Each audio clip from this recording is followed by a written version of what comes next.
Hello friends, মিঠুর পাকশালে আপনাদের সবাইকে স্বাগত। আজ আমি হাফ কাপ ছোলার ডাল ও আটা দিয়ে ভীষণই টেস্টি একটা রেসিপি আপনাদের সাথে শেয়ার করছি। তো এই জন্য এখানে হাফ কাপ পরিমাণে ছোলার ডাল আমি 6 ঘন্টা আগে ভিজিয়ে রেখেছিলাম। তো ডালটা খুব ভালো মতো ভিজে গেছে।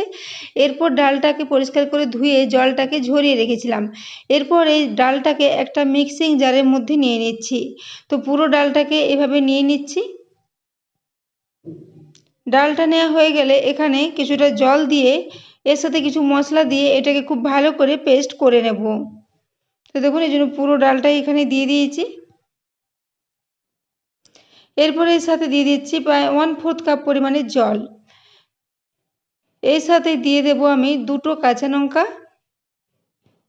এবং 2 টুকরো আদা। এছাড়াও এর সাথে দিয়ে দিচ্ছি একটু হিং দিলে এই ছোলার ডালের টেস্টটা ভীষণই ভালো হবে। তো দেখুন, এই জন্য এখানে প্রায় 1/4 টিস্পুন পরিমাণে একটু হিং দিয়ে দিয়েছি। এরপর মিক্সিং জারটা বন্ধ করে দিলাম। এরপর এটাকে খুব ভালো করে মিহি করে পেস্ট তৈরি করে নিয়েছি। তো দেখুন, এটা খুব ভালো মতো মিহি করে পেস্ট হয়ে গেছে। তবে এটা যদি একটু দানা দানা থেকেও যায় তাতেও কোনো অসুবিধে নেই। তো এটাকে এখন পেস্ট করে সাইডে রেখে দিলাম। এদিকে একটা পাত্র নিয়ে নিয়েছি, তাতে আমি এখানে কিছু আটা নিয়ে নিচ্ছি। তো প্রথমে 1 কাপ আটা নিয়েছিলাম। এরপর এখানে হাফ কাপ পরিমাণে আটা আবারও নিয়ে নিয়েছি। এই সাথে এখানে নিয়ে নেব ওই যে ডালের পেস্টটা তৈরি করে রেখেছিলাম, সেই ডালের পেস্টটা এখানে পুরোটাই দিয়ে দিচ্ছি। তো এখানে আর জল মেশাবো না। ডালটা বাটার জন্য যতটুকু জলের প্রয়োজন হয়েছিল জল দিয়েছি। তাছাড়া এখানে আর মিক্সিং জারটা ধুয়ে একদমই জল দেওয়া যাবে না। এরপর মিক্সিং জারটাকে একটু চামচে করে খুব ভালো করে ভেতরটা পরিষ্কার করে পুরো ডালের পেস্টটা এখানে নিয়ে নিচ্ছি। তো পুরো ডালের পেস্টটা এখানে নিয়ে নিয়েছি। এরপর এখানে স্বাদ অনুযায়ী লবণ দিয়ে দিচ্ছি। লবণটা দেওয়া হয়ে গেলে এখানে 1/4 টিস্পুন পরিমাণে হলুদের গুঁড়ো দিচ্ছি। হলুদের গুঁড়ো দিলে কালারটা খুবই ভালো হবে। এর সাথে দিয়ে দিচ্ছি প্রায় হাফ চা চামচ পরিমাণে গোটা জিরে। ওই সাথে দিয়ে দেব এখানে প্রায় 1.5 টিস্পুন পরিমাণে কসুরি মেথি। কসুরি মেথি দিলে ফ্লেভারটা ভীষণই ভালো হবে। তো দেখুন, কসুরি মেথিটাকে এইভাবে 2 হাতের তালুতে একটু ঘষে এর সাথে মিশিয়ে দিলাম। তো এরপর এখানে দিয়ে দিচ্ছি ঘি। বড় চামচের 1 চামচ করে ঘি এখানে দিয়ে দিলাম। ঘি দিলে এটা ভীষণই খাস্তা ও মুচমুচে মতো রেডি হবে। তো ঘিটা দেওয়া হয়ে গেছে। এরপর সমস্ত কিছু দেওয়া হয়ে গেলে এটাকে হাতে করে খুব ভালো করে মিক্স করে নেব। তো এই ডালের পেস্ট, আটা ও বিভিন্ন মশলার সাথে এটাকে দিয়ে খুব ভালোভাবে একটু মেখে নিতে হবে। একটা ডো মতো রেডি করে নেব।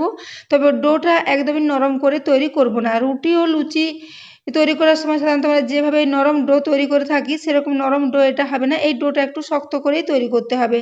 তো দেখুন, প্রথমে আমি এখানে 1.5 কাপ আটা দিয়েছিলাম। তো ডোটা এখন অনেকটাই নরম আছে, সেজন্য এখানে আবারও 2 টেবিল স্পুন পরিমাণে আটা দিয়ে দিয়েছি। এটাকে দিয়ে আবারও কিছুক্ষণ এটার সাথে মিশিয়ে নেব। এইভাবে আটার যদি প্রয়োজন হয়, যতক্ষণ না ডোটা একটু শক্ত মতো রেডি হয়েছে ততক্ষণ একটু একটু করে আটা মিশিয়ে এর একটা বেশ শক্ত মতো ডো রেডি করে নেব।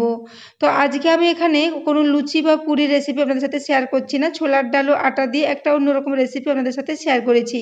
তো বন্ধুরা, আজকের রেসিপিটা যদি ভালো লেগে থাকে তাহলে অবশ্যই চ্যানেলটি সাবস্ক্রাইব করে আবার পাশে থাকবেন এবং পাশে থাকা বেল আইকনটি অবশ্যই প্রেস করে রাখবেন। তাহলে আমি যে কোনো নোটিফিকেশানে ছাড়ব না কেন তা সবার আগে আপনার কাছে পৌঁছে যাবে। তো দেখুন, এখানে আমি আবারও 2 চামচ পরিমাণে আটা এখানে দিয়ে দিলাম। তারপর এটার সাথে খুব ভালো করে মিশিয়ে নিচ্ছি। এইভাবে মাখতে মাখতে এটা খুব ভালো একটা ডো মতো রেডি হয়ে যাবে। তো এখানে আমি মোট 1 কাপ আর 1/4 কাপ পরিমাণে আটার ব্যবহার করেছি। তো এরপর এটা দিয়ে খুব ভালো করে এটাকে একটু শক্ত শক্ত করে মেখে নিচ্ছি।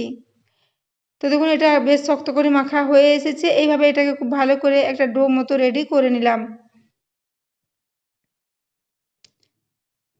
তো এরপরে ডোটাকে একটু রেস্টে রেখে দেবো যাতে সব কিছু খুব ভালো করে একসাথে সেট হয়ে যায়। তো দেখুন, এই জন্য এখানে এটাকে 5 মিনিটের জন্য একটু ঢাকা দিয়ে রেখে দিয়েছিলাম। তো 5 মিনিট পরে ঢাকাটা আমি খুলে নিচ্ছি।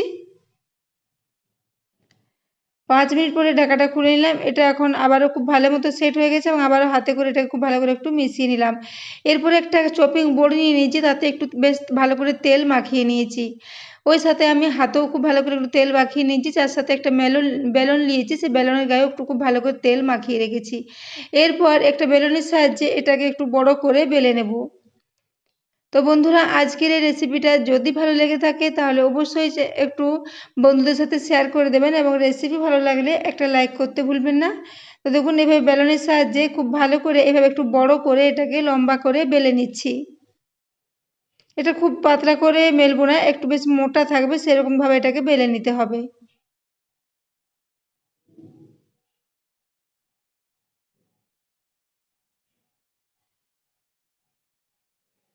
দেখুন এভাবে এটাকে বড় করে বেলে নিয়েছি। এরকম একটু মোটা এটাকে রাখতে হবে, খুব বেশি পাতলা হবে না, একটু মোটা হলে এর টেস্টটা ভালো হবে এবং এটা বেশ খাস্তা ও মুচমুচে মতো রেডি হবে। তো এরপর আমি একটা ছুরির সাহায্যে এগুলোকে কেটে নেব। তো প্রথমে উপরের দিকটা নিচের দিকটা একটু কেটে বাদ দিয়ে দেবো, এগুলোকে আমি পরে আবারও ফ্রাই করে নেব অন্যভাবে। তো এগুলোকে এখন কেটে রেখে দিচ্ছি। এরপর আমি ওই ছুরির সাহায্যে এগুলোকে একটু পিস পিস করে কেটে নেব।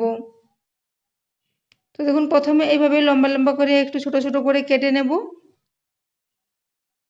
তো বন্ধুরা আজকের এই রেসিপিটা আপনারা বাড়িতে গেস্ট আসলে বিকেলে চায়ের দিকে সাথে বানিয়ে এটাকে সার্ভ করতে পারেন। ভীষণই টেস্টি একটা রেসিপি, গরম গরম চায়ের সাথে সার্ভ করলে এটা খেতে দুর্দান্ত লাগে।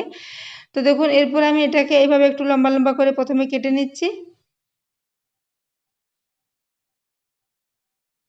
প্রথমে এইভাবে লম্বা লম্বা করে কেটে নিলাম, তারপর মাঝ বরাবর একটা লম্বা করে কেটে নেব, তাহলে এক একটা পিস আলাদা হয়ে যাবে।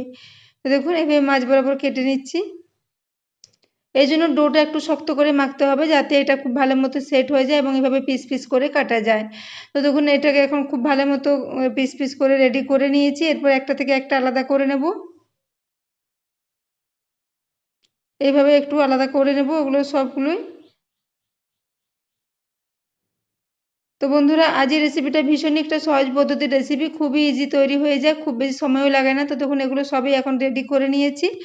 এদিকে আমি গ্যাসে একটা ফ্রাই প্যানে কিছুটা তেল আগে থেকে গরম রেখে দিয়েছিলাম। তো তেলটা এখন খুব ভালো মতো গরম হয়ে গেছে। এরপর এখানে এক একটা করে নেব আর এই তেলের মধ্যে দিয়ে দেব। তো গ্যাসের ফ্লেমটা এখন মিডিয়ামে রেখেছি, মিডিয়াম ফ্লেমে এইভাবে সমস্ত নাস্তাগুলোকে দিয়ে দিচ্ছি।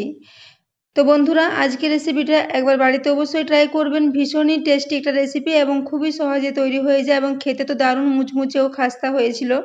তো আজকের রেসিপিটা অবশ্যই একবার বাড়িতে ট্রাই করবেন এবং কেমন হয়েছে কমেন্ট করে জানাতে ভুলবেন না।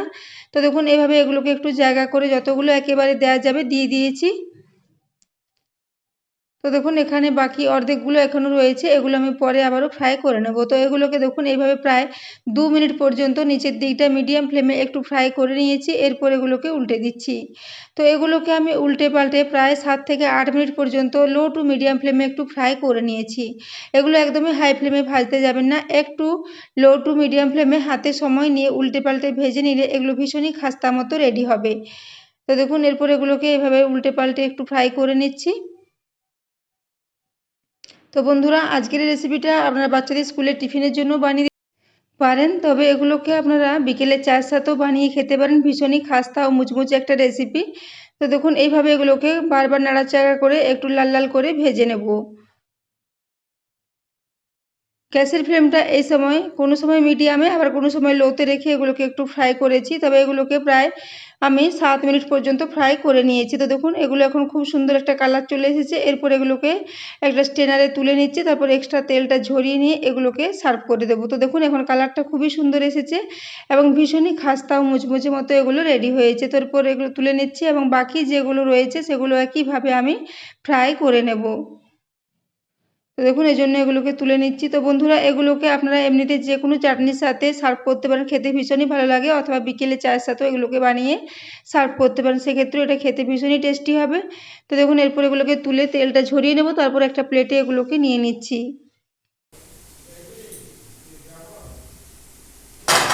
তো দেখুন এর আওয়াজটা শুনে বুঝতে পারছেন এগুলো কতটা খাস্তা মতো রেডি হয়েছে। তো দ্বিতীয় ব্যাচেরগুলো আমি একইভাবে ফ্রাই করে নিয়েছি, এরপর অন্য একটা প্লেটে এগুলোকে সাজিয়ে নিয়েছি।